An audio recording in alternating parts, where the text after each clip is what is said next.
Chapter 10. The Fear Phantom. From a lofty perch, Tarzan viewed the village of the thatched huts across the intervening plantation. He saw that at one point of the forest touched the village, and to this spot he made his way. Lured by a fever of curiosity to behold animals of his own kind, and to learn more of their ways and view the strange lairs in which they lived, his savage life among the fierce wild brutes of the jungle left no opening for any thought that these could be aught else than enemies. Similarity of form led him into erroneous conception of the welcome that would be accorded him should he be discovered by these, the first of his own kind he had ever seen. Tarzan of the Apes was no sentimentalist. He knew nothing of the brotherhood of man. All things outside his own tribe were his deadly enemies, with the few exceptions of which Tantor the elephant was a marked example. And he realized all this without malice or hatred. To kill was the law of the wild world, he knew. Few were his primitive pleasures, but the greatest of these was to hunt and kill, and so he accorded to others the right to cherish the same desires as he, even though he himself might be the object of their hunt. His strange life had left him neither morose nor bloodthirsty. That he joyed in killing, and that he killed with a joyous laugh upon his handsome lips, betokened no innate cruelty. He killed for food, most often, but being a man, he sometimes killed for pleasure, a thing which no other animal does, for it has remained for men alone among all creatures to kill senselessly and wantonly, for the mere pleasure of inflicting suffering and death. And when he killed for revenge or in self-defense, he did also without hysteria, for it was a very business-like proceeding which admitted of no levity. So it was that now, as he cautiously approached the village of Umbanga, he was quite prepared either to kill or be killed, should he be discovered. He proceeded with unwonted stealth, for Kublonga had taught him great respect for the little sharp splinters of wood which dealt death so swiftly and unerringly. At length he came to a great tree, heavy laden with thick foliage, and loaded with pendant loops of giant creepers. From this almost impenetrable bower above the village he crouched, looking down upon the scene below him, wondering over every feature of this new strange life. There were naked children running and playing in the village street. There were women grinding dried plantain in crude stone mortars, while others were fashioning cakes from the pounded flour. Out in the fields he could see still other women hoeing, weeding, or gathering. All wore strange, protruding girdles of dried grass about their hips, and many were loaded with brass and copper anklets, armlets, and bracelets. Around many a dusky neck hung curiously coiled strands of wire, while several were further ornamented by huge nose rings. Tarzan of the Apes looked with growing wonder at these strange creatures. Dozing in the shade, he saw several men, while at the extreme outskirts of the clearing he occasionally caught glimpses of armed warriors apparently guarding the village against surprise from an attacking enemy. He noticed that the women alone worked. Nowhere was there evidence of a man tilling the fields or performing any of the homely duties of the village. Finally, his eyes rested upon a woman directly beneath him. Before her was a small cauldron standing over a low fire, and in it bubbled a thick, reddish, tarry mass. On one side of her lay a quantity of wooden arrows, the points of which she dipped into the seething substance, then laying them upon a narrow rack of boughs which stood upon her other side. Tarzan of the Apes was fascinated. Here was the secret of the terrible destructiveness of the archer's tiny missiles.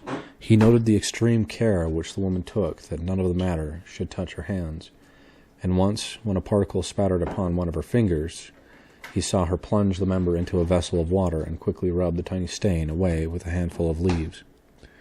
Tarzan knew nothing of poison, but his shrewd reasoning told him that it was this deadly stuff that killed, and not the little arrow, which was merely the messenger that carried it into the body of its victim.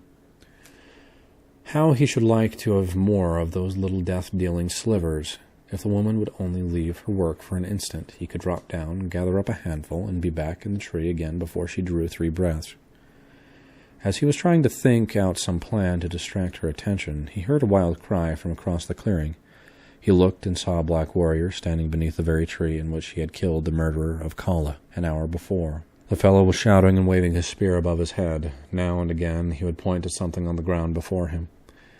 The village was in an uproar instantly. Armed men rushed from the interior of many a hut and raced madly across the clearing toward the excited sentry. After them trooped the old men and the women and children until, in a moment, the village was deserted. Tarzan of the Apes knew that they had found the body of his victim, but that interested him far less than the fact that no one remained in the village to prevent his taking a supply of the arrows which lay before him.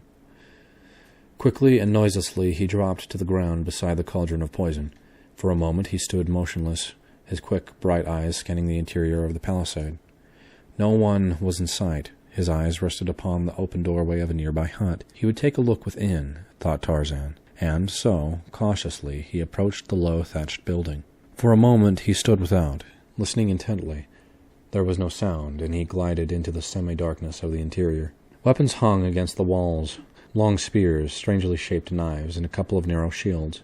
In the center of the room was a cooking pot, and at the far end a litter of dry grasses, covered by woven mats, which evidently served the owners as beds and bedding. Several human skulls lay upon the floor. Tarzan of the Apes felt of each article, hefted the spears, smelled of them, for he saw largely through his sensitive and highly trained nostrils. He determined to own one of these long, pointed sticks, but he could not take one on this trip, because of the arrows he meant to carry. As he took each article from the walls, he placed it in a pile in the center of the room. On top of all, he placed the cooking pot, inverted, and on top of this he laid one of the grinning skulls, upon which he fastened the headdress of the dead Kulonga. Then he stood back, surveyed his work, and grinned. Tarzan of the Apes enjoyed a joke. But now he heard outside the sounds of many voices, and long mournful howls and mighty wailing. He was startled. Had he remained too long? Quickly he reached the doorway and peered down the village street toward the village gate. The natives were not yet in sight, though he could plainly hear them approaching across the plantation. They must be very near. Like a flash he sprang across the opening to the pile of arrows. Gathering up all he could carry under one arm, he overturned the seething cauldron with a kick, and disappeared into the foliage above, just as the first of the returning natives entered the gate at the far end of the village street. Then he turned to watch the proceeding below, poised like some wild bird ready to take swift wing at the first sign of danger. The natives filed up the street, 4 of them bearing the body of Kulonga. Behind trailed the women, uttering strange cries and weird lamentation. On they came to the portals of Kulonga's hut, the very one in which Tarzan had wrought his depredations. Scarcely had half a dozen entered the building ere they came rushing out in wild jabbering confusion.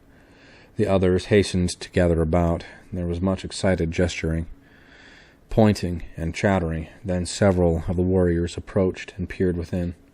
Finally, an old fellow with many ornaments of metal about his arms and legs, and a necklace of dried human hands depending upon his chest, entered the hut. It was Mbonga, the king, father of Kulonga. For a few moments all was silent. Then Mbonga emerged, a look of mingled wrath and superstitious fear writ upon his hideous countenance. He spoke a few words to the assembled warriors, and in an instant the men were flying through the little village, searching minutely every hut and corner within the palisades. Scarcely had the search commenced than the overturned cauldron was discovered, and with it the theft of the poisoned arrows. Nothing more they found, and it was a thoroughly awed and frightened group of savages which huddled around their king a few moments later. Mbonga could explain nothing of the strange events that had taken place.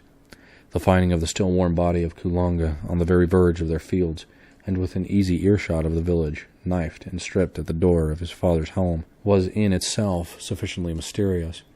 But these last awesome discoveries within the village, within the dead Kulonga's own hut, filled their hearts with dismay, and conjured in their poor brains only the most frightful and of superstitious explanations. They stood in little groups, talking in low tones, and never casting affrighted glances beyond them from their great rolling eyes. Tarzan of the Apes watched them for a while from his lofty perch in the great tree. There was much in their demeanor which he could not understand, for of superstition he was ignorant, and of fear of any kind he had but a vague conception. The sun was high in the heavens. Tarzan had not broken fast this day, and it was many miles to where lay the toothsome remains of Horta the boar. So he turned his back upon the village of Mbonga and melted away into the leafy fastness of the forest.